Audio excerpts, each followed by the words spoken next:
Long ago, in the heart of Africa, there lay a village called Obangwe, where the people lived beside a river so wide that the sun seemed to rest on its waters each evening. The river was not merely water to them. It was their mother, their protector, their provider. From its cool depths came fish for their pots. From its flowing grace came water for their fields. And from its gentle current came a song that lulled children to sleep. But this river was alive in ways unseen. The people of Obangwe believed the river was guarded by spirits, beings of water and light, older than the hills, wiser than the stars. And these spirits had only one rule. At night, by the river, there must be silence.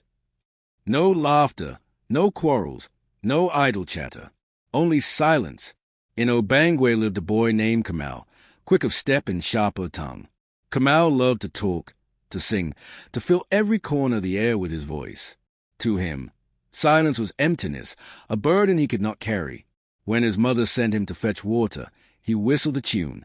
When he walked through the fields, he sang louder than the birds. And when the elders sat in hushed reverence by the fireside, Kamau's restless tongue betrayed him with questions, jokes, and sudden bursts of chatter. One night, as the moon hung low and golden over the river, Kamau sat with his grandmother, a woman whose face was carved with the lines of many seasons. "Grandmother," he asked, "why do the spirits demand silence? What harm is there in laughter, in joy, in song?" The old woman's eyes clouded with memory. "Child," she whispered, "silence is not emptiness. It is respect. The river listens, and in silence we'll listen back. Long ago, when the spirits were angered, the waters rose and swallowed half our people. Only those who kept silence heard the warning and escaped. That is why we honor the rule." But Kamau shook his head. "That is only an old tale. The river has been calm for many years. Times are different now." One evening, when the moon was full and painted the river silver, Kamau gathered with his friends at the riverbank.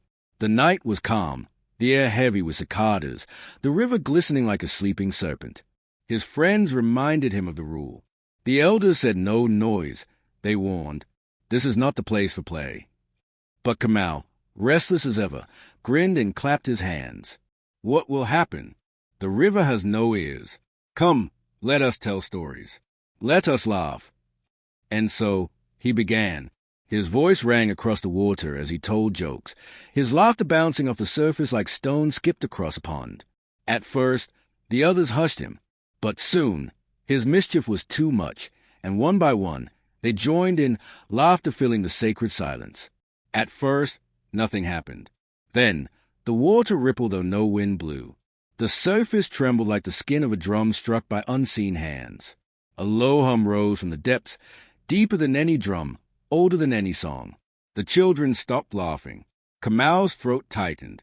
Suddenly, the river lifted itself in a twisting column of water. From its heart emerged the spirits of the river, tall, shimmering forms with faces that shifted like moonlight on waves, eyes as deep as eternity.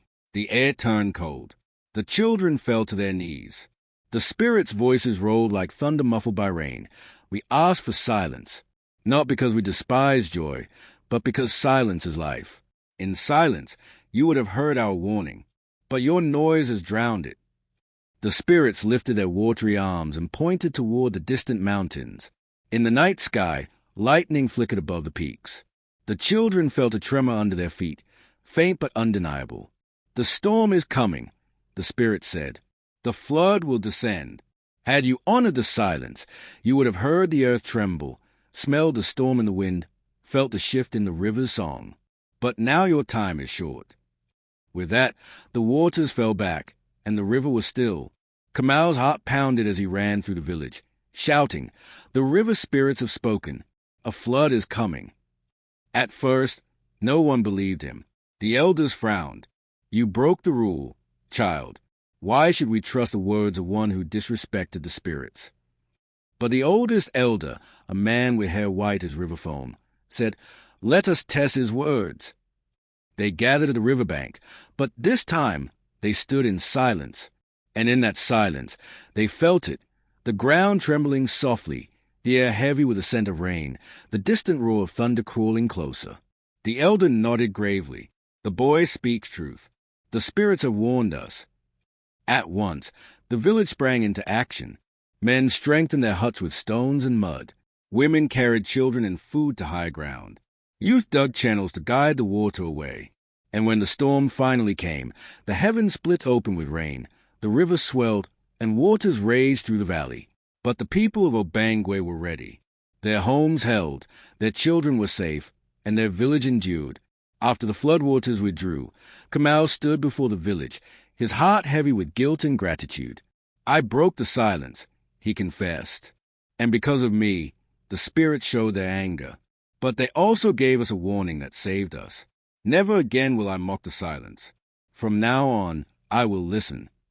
The elders forgave him, for the river had not destroyed them, and the lesson had been learned. From that day on, Kamau became the first to hush others when they neared the river at night. And so, the law of silence lived on, not as a burden, but as a gift, a reminder that silence is not emptiness, but the language of the earth, the spirits, and survival itself. And to this very day, the people of Obangwe will tell you, the river does not need your noise. It needs your silence, for in silence you hear its voice.